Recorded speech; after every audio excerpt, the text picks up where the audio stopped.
What is going on, everybody? So today we're going to be reviewing, well, not really reviewing, but we're going to be walking through the Outer Limits Supply Class B 6500 series first aid kit. So should be fun to see exactly what comes inside of a true trauma kit. Stick around if you want to, and I'll catch you guys in a second. Today we're going to be looking at the Outer Limits Supply 6500 Class B first aid kit. So let's dive into it. So immediately off the bat, this thing right here is fully weather sealed. As you can tell, I've put it through its paces. You can see it's pretty dirty, and then once we get on the inside, you'll see I've got a little bit of dirt inside of it, but I do keep this on the inside of my Jeep. However, a lot of people do keep it on the outside of their trucks, so it is waterproof to the max, weatherproof, so you don't have to worry about it. It's a hard shell, as you can hear. So after popping off the tabs, I'll go ahead and open it up. So right in here, you're going to see 5 different steps, just basic medical treatment, bleeding, airway, breathing, positioning, keeping them warm, and then just psychological support. And then right here on the left, you'll see every single content inside of the 6500 series first aid kit. As you can tell, this is a very extensive list right here. Zoom in a little bit so you guys can see. Obviously, all these components are going to be linked down below. So like I mentioned, I do take this on every recovery that I go on, and I do have it in the back of the Jeep at every second. You never know when you're going to need it. I have used this a couple times on recoveries, not for huge things. Mainly, I've used what's inside this pouch right here, which is the first thing we're going to dive right in, so let's do that. So right here is the medicine pouch.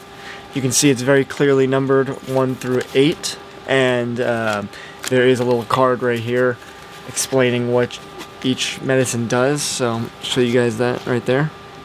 So it explains what each medicine is, when you'd use it. So I've actually needed to get Tylenol from here before when I didn't have it and the pharmacy was closed, so I was pretty thankful just to have it while I was on the trail. It's very useful. You know, there's tons of different medications in here, some that I've honestly never even heard of, but they all have their purpose. So this is the first thing that I really like from the kit. It's just nice, tidy, nice and neat, very thin profile, so it fits very well.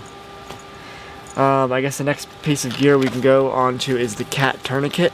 This guy right here is basically an essential item that I think everyone should be carrying when they're dealing with things that are moving, fast-moving objects, saws, whatever you're doing. If you're carrying a weapon, you should be carrying a tourniquet. This thing, wrap it around your arm, your leg, wherever you need to.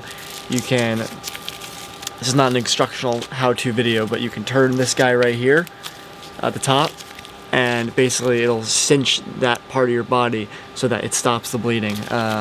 Tourniquets are one of the most essential things I think someone should be carrying. I think I just mentioned that, but reiterate that I carry 2 of these inside of the Jeep at all times. Usually I carry 1 on my hip, just in case of an emergency. These things will save your life. Got another 6-inch light stick right here. I haven't seen these in a while. I've used one a long time ago, probably like 10 years ago. I broke out a light stick, but I just carry my little flashlight right here.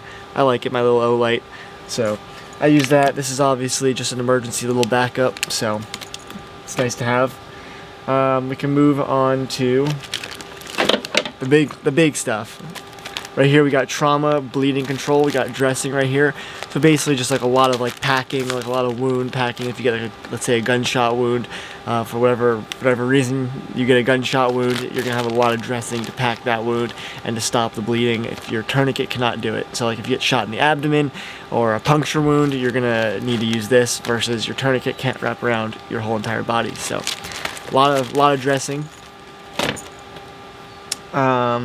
Let's see, I like this one right here, the Instaglucose. I like this. Being a type 1 diabetic, you never know when you're going to need this glucose, so I actually really like having this in here. I was thinking about adding another one. It doesn't taste good, but you know, that's not the point. It's there to save your life if you need it. What else we got? Alright, so we got a lot of waterproof adhesive tape.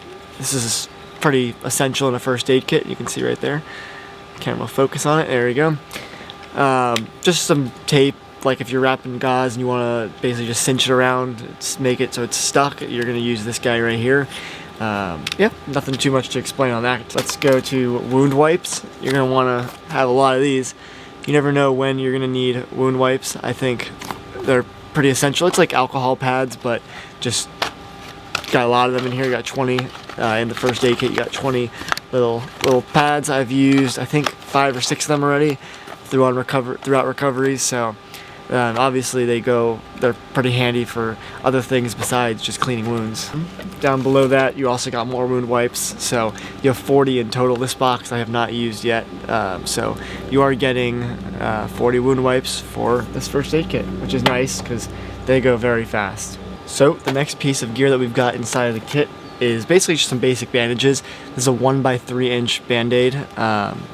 I actually haven't used these yet, which is surprising because I feel like I've used Band-Aids on a lot of recoveries for either myself or other members just to get a little basic scrape. I want to just protect the wound. Okay, here we go. We got some burn cream, first aid burn cream. This is I'd say pretty important to have inside of the first aid kit. Some of you might have seen on Instagram, I used this on a recovery. One of the RPs, they got I think it was a wasp. I think it was a wasp that stung him on the back of the neck. So we just used this to take out the burn, which is why I'm missing like half the box. He needed a lot of them for some reason. So you get 25 of them. Yeah, he used a lot of them actually, now that I think about it. So 25 burn cream right there.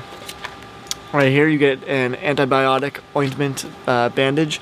So this guy is a bandage, you can just toss it on your wound and it comes with antibiotic on it. I like these, just saves the time from putting a dab of Neosporin on there and then putting a bandage. You get both right here. So good little piece to have right there, and you get 25 of those. So right here you got a wilderness first aid manual. That's what it covers in the book. Let's see if we can get that right there. So right here, another big piece is the CPR mask. I'd say CPR masks are pretty essential to have. I mean, this is a pretty nice size one, so you can see. Hopefully, I can get it without falling. It's a pretty good size profile right there. All right, that's the more advanced stuff. We'll get into that in a second. Just a common rescue blanket right here. One of the little thermal blankets. Very good to have. I have a lot of them in the back of the Jeep just for some reason, just in case you need them, an RP needs them. They're good to have, they keep you warm, so nice to have it in the first aid kit. Alright, let's move on to the elastic bandages. So inside this little kit you've got a whole wide range of bandages. So you can see, I'm not going to take them all out, but you can see there's all different sizes right here. Alright, just one little section down. You've got gauze pad right here. It looks like in the back of it you got some moleskin in the back as well. Right back there. Let's see if we can pull it out of the packaging. It looks like moleskin right there. It's always nice to have some of that. You never know when you're gonna need that as well. But some wrap. And speaking of wrap, we got some wrap. I'm not too sure the dimensions on this wrap, but it looks pretty good. It's a pretty decent size wrap. It's pretty thick. You got your clamps right here, so you can wrap that around some gauze, whatever you need, just to keep it secure in place, and you just lock it down right there. Right here we got some eye cleaner. This is pretty nice. I've actually never seen this inside of a first aid kit before, but I could definitely name some instances when you'd want this.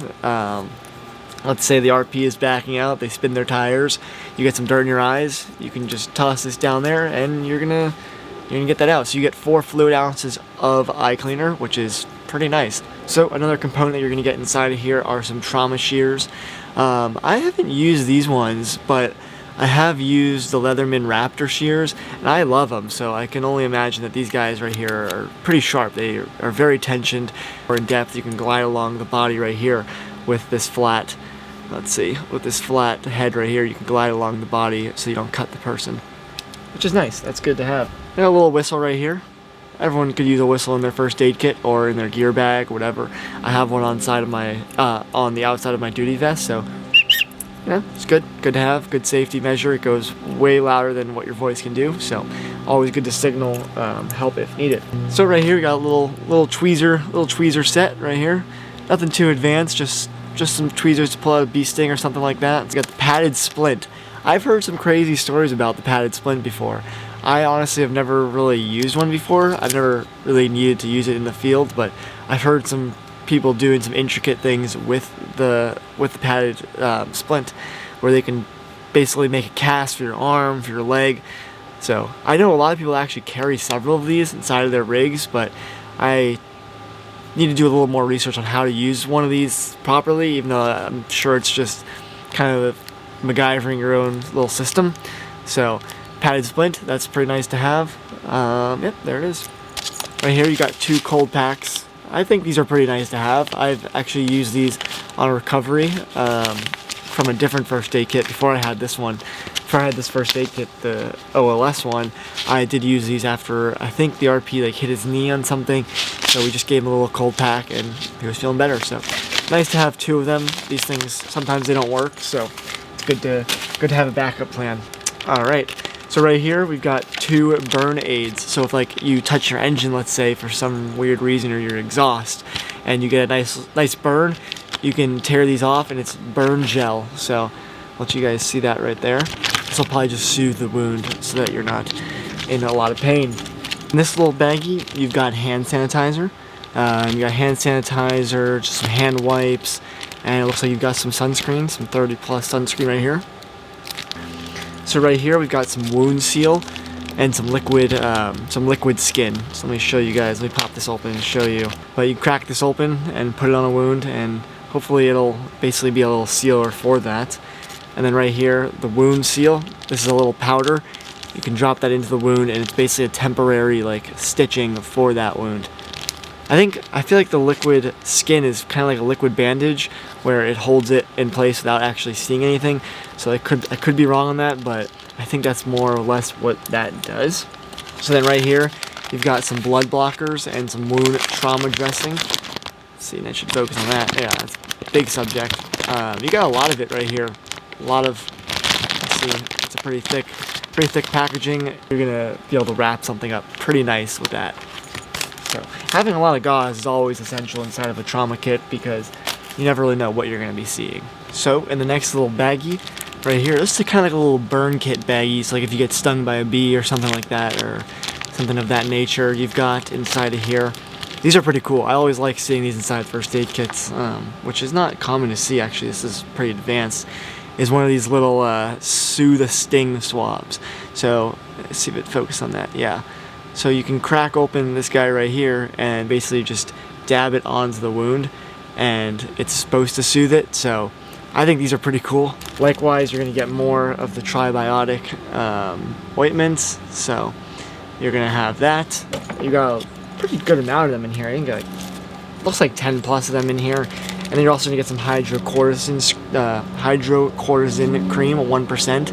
So that's also pretty nice to have for burns. So the last 3 things I'm gonna show you guys inside of the kit are some pretty advanced things that I think separates this trauma kit versus other companies who are just selling little baby first aid kits. So right here we've got an NAR, which stands for North American Rescue S-rolled gauze. So this is right here. Let's see that focus on that. This is some pretty advanced stuff. You can just tell you can just feel that it's advanced. You can feel how hard it is. This is some pretty intense gauze for hemorrhaging, for pretty extreme bleeding. You can wrap this around that, and hopefully you're gonna be able to stop it before you need serious medical attention. You can buy yourself some more time. So you get 4.5 inch by 4.1 yards of this stuff right here. That's pretty advanced. I've actually never seen that inside of a first aid kit, but I have heard of North American Rescue. So this is a North American Rescue Responder 4-inch ETD flat. So emergency trauma dressing is the ETD right there. This is also, you can just feel the packaging on it. It's pretty heavy duty for serious emergencies only. You can see they give a little example of how to use it and when to use it. They're wrapping up the knee. So yeah, you get a pretty good amount of this stuff also. It's pretty thick, 4 inches it's a pretty wide gauze right there. It's about this whole packaging right there. So these are some pretty serious things inside of this trauma kit. And then right here, I've never seen this inside of a first aid kit besides this one. This is a chest seal. So this is basically for a gunshot wound or a pretty serious puncture wound. You do get 2 of them right here. This is literally says on the front of it, compact entry and exit wound. So you're expecting a gunshot if you're using this guy right here. Yeah, it's pretty cool to have this in here just in case of that emergency. I hope that never happens. So they give you pretty clear definition of how to use it, because I don't know a lot of people have. You can see step 1, 2, 3, 4. This is some advanced stuff. Hopefully this is something I never need to use. So along with everything I mentioned, you do have more materials right here down the side of the first aid kit, nice and tucked away. You got first aid kit, first aid and burn cream, medical gloves. These are super important to have. I do have a ton of medical gloves inside of the Jeep, so I didn't add some more in here, but you got medical gloves, medical gloves, medical gloves, medical gloves. You got 4 right here. You got triangular bandage, butterfly closures, more hydrocortisone, eye pads, and wound wipes. So this is basically in a nutshell, very quick response materials right here. Here's like a wide range shot of exactly everything we just discussed inside of the trauma kit. You can see all this gear right here fits inside of this box. It's maybe 4 inches high. I'll put the official dimensions on online so you guys can see that, but it's a very compact first aid kit, and for what you're getting, you're seriously getting a true trauma kit for the worst of worst emergencies, and I think having that is pretty essential. So I hope you guys enjoyed that video of me walking through the first aid kit. It helps me to always go through the kit and really understand what each product is doing, do a little inventory check. So I do enjoy doing that, and I hope you guys learned something about the company Outer Limit Supply. Be sure to check them out down below in the description. I'll have their website and this first aid kit down below where you can buy it. So with that, if you guys have any other questions, feel free to leave a comment down below. I'll answer that as best I can. And with that, I'll conclude this video, and if you guys liked it, make sure you check out my other videos, as I think you guys will enjoy those as well, if this suits your interest. And with that, thank you for watching, and please don't forget to subscribe.